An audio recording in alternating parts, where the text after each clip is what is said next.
Hi everyone, it's day 11 here on this bathroom vlog, and I'm just getting ready to get going this morning.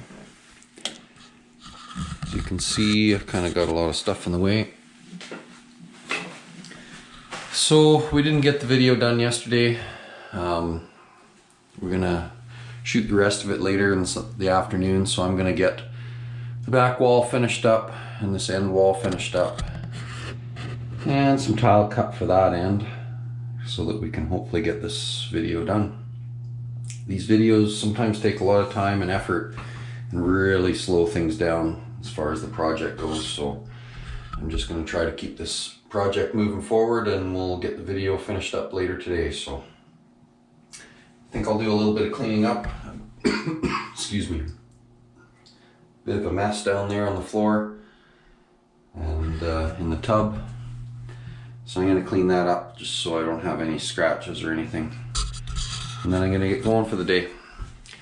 Okay, we'll see what we get to today. Hopefully we get that finished up and the video finished up. Well, it's the end of day 10, and this has been an incredibly challenging project with the amount of videos we've been trying to get accomplished here, but we're plugging along and making some headway. So we finally got the shower tile all installed today, and I think tomorrow I'm going to work on the vanity finally, which is going to sit over here.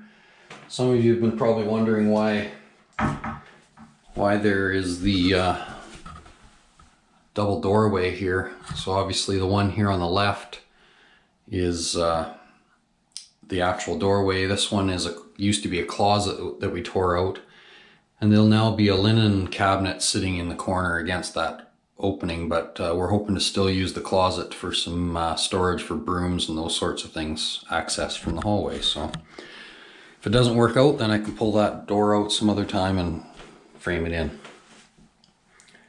So anyways, I guess that's the end of day 10. I've just got a little bit of cleaning up to do. I've got a few tools to get rid of and clean up, and I'll see what happens tomorrow.